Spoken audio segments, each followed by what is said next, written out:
I mean, this is last chance to try to make things right, man. We do everything we can for him, and that's probably what's wrong. I mean, he's from a kind of abusive relationship. That's why we have him. His stepdad beat the hell out of him, and his mom wasn't much better.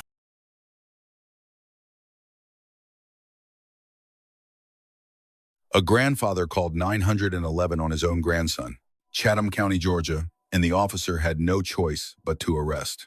When family violence triggers a mandatory arrest statute, does trauma history matter? The law has a clear answer. How's your morning going? Not so good. All right, well, have a seat on this curb for me. What's going on? I wanted to get signed out at 12. And Are you going to summer school? Yes, ma'am. Okay. And he wasn't going for that. So when we came home, we were arguing. It got heated. And it resulted to both of us putting our hands on each other. Okay. How did it get to that point? It was just screaming. We were just screaming, and it got to that. I don't really know what happened. I kind of blacked out a little bit. Okay. Well, why are you trying to get checked out of school early? Because it's okay. So basically, we just sitting there all day with like no phones. The teacher's just sitting there, and I want to get my work done, and they're allowing us to like use our resources. So I want to use my phone, and it's easier to do that than just being at school. What's your relationship to this gentleman? I'm his grandfather. Okay, yes, sir. Can you tell me what happened this morning? Well, he jumped out of the truck and they refused to sit in summer school until 1:30. He wanted me to come and get him at 12. I said, it don't work that way. And he got attitude, jumped out, came back. My wife got up, tried to encourage him, said, man, you got to go. Man, he was yelling and screaming, shoving stuff. He shoved my wife. I got up. He shoved me back. She went, I told her to go to the bedroom, and I went around there, and I tried to stop him, and he hit me a couple times in the face. And then, like a punch, like closed fist? Oh yeah. He hit me right there. I got a big old knot in the back of the head. Well, why are you in summer school? Because I didn't do what I was supposed to at school. So, if you didn't do what you were supposed to do during the school year, it stands to reason that you need to be in summer school, right? Yes, ma'am. But more importantly, tell me about y'all putting your hands on each other. Okay, I was trying my best not to put my hands on him. Like, I literally pushed him against the couch and held my hand back. I was like, I'm not trying to put my hands on him. I remember, okay, so we were first arguing by the table at the front door, and he touched me first. He grabbed my hands. So I ain't gonna lie, I slapped him in his face. And then, that was that. He just stopped touching me because I ended up hitting him. I don't ever hit him. So I guess that stunned him or something. And then we just left it at that. He's out of control. I mean, this is last chance to try to make things right, man. We do everything we can for him, and that's probably what's wrong. I mean, he's from a kind of abusive relationship. That's why we have him. His stepdad beat the hell out of him, and his mom wasn't much better, so they asked us to come and get him a couple years ago. And we've had him for 3 years, and for the most part, he does good. Gotcha. He's just, he failed a bunch of classes this last semester. And he's got to go to summer school. Right. He don't want to sit in there at summer school all day. It's just, and he was just beside himself this morning. But I want to, not that I'm trying, I guess I'm trying to use you guys. He needs to get the fear of God put him and realize he's headed for nothing but trouble. Sounds that way. And I don't know how it went back. We went back arguing, and then I put him against the couch because he came after me again. And then I didn't hit him at all then. And then my grandmother comes with the broom, and she's chasing me, and she's like, what did you just do? What did you just do? And I'm walking around trying to avoid him because I don't know. And then he grabbed the broom, telling her to stop. And then we're talking again, we're spaced out, and he just hits me in the head with the broom, and I lost it. And what happened after that? I just put him against the couch again. I didn't even hit him. How'd you put him on the couch? I just grabbed him by his shirt and just held him against the couch. Sitting on the couch or like on the back of the couch? Like his back is laying down on the couch. Like he's kind of laying down on the couch. But like on the couch cushions? Yeah, it's couch cushions. And we just put him outside and said, look, you're not coming back inside.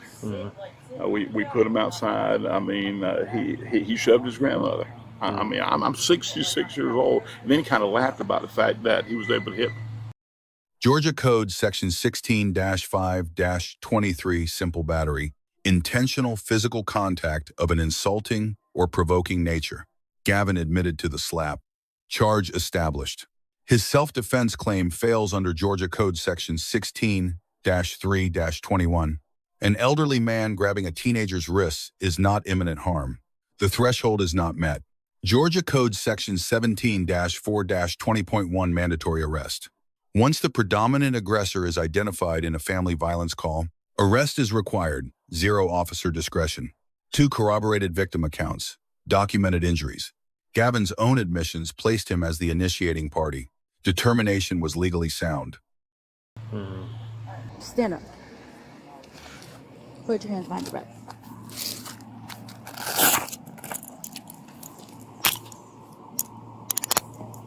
So I'm detained. All right, now you're gonna be under arrest. Under arrest? Mm-hmm. I'm under arrest? Yes, sir. For simple battery. All right, let's walk back over here real quick. How is it? But he put his hands on me first. To stop you from yelling in his face and you That's him. both of us though. You Like, slapped him yes, in the ma'am. face. But he touched me first. He grabbed my. All right, yes, ma'am. You're right. Do you have anything in your pockets? I don't believe so. Would you have anything in your pockets that you know you're not supposed to have? No, man. No guns, knives, drugs, anything like that? No, I Okay, have spread your feet out for me.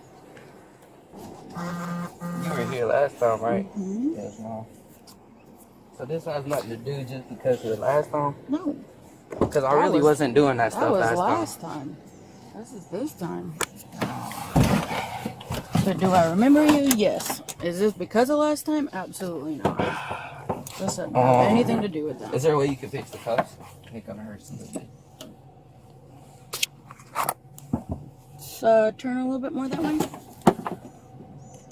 No, I had to bother y'all about this. Oh, no, not at all. Man, I just. He's, how old is he, 17? He's 17. 17, okay. Are you in counseling at all? No, man. Where's your mom at? She left. I don't have nothing to do with her. When's the last time you saw her?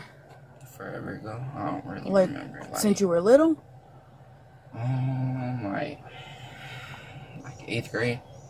All right, hold on just a minute, okay?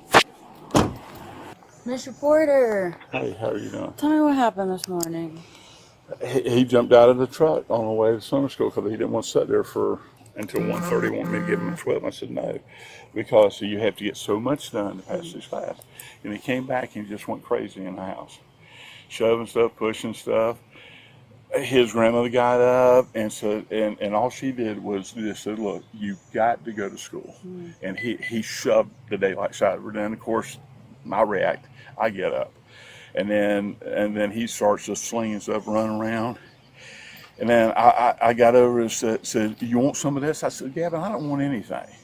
I want you to go to summer school. This is your chance. And said, you want some of this? And I put my hand up like that. Then he swung and hit me right here. And then I tussled with him a little bit. And I did not want him to go back to his room. I said, I want you out of this house. Yep. And I went to block him, and he hit me again and pushed me down, and he went out of the house, and I locked everything. Okay. That's what happened. Are you injured? Do you want us to get EMS out here? No, I'm fine. And like I told the officer, we don't know what to do. Yeah. We're at the end of the road. Yeah.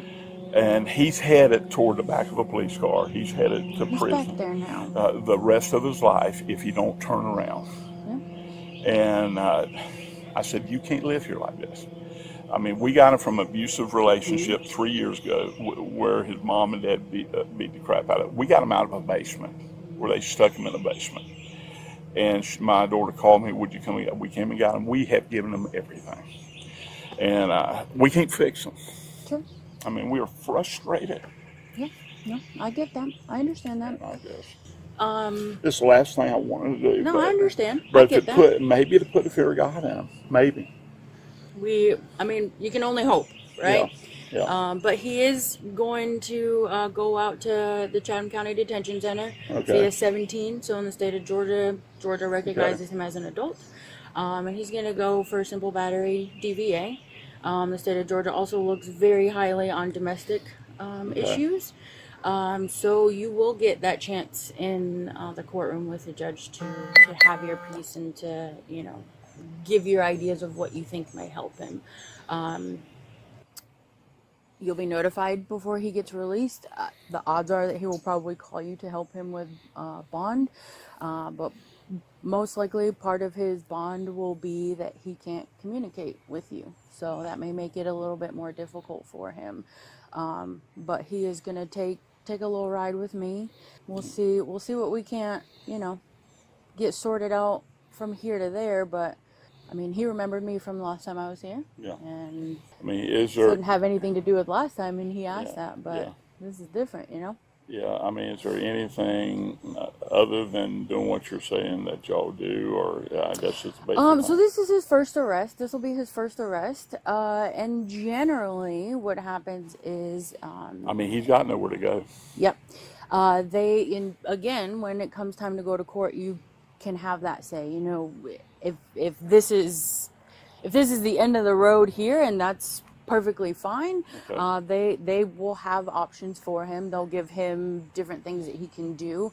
I mean, best/worst case scenario, the judge says, you sit in jail or you join the military, right? And they have been known to do that. I don't know that that's still like a thing that I've heard of them doing that one time in 10 years.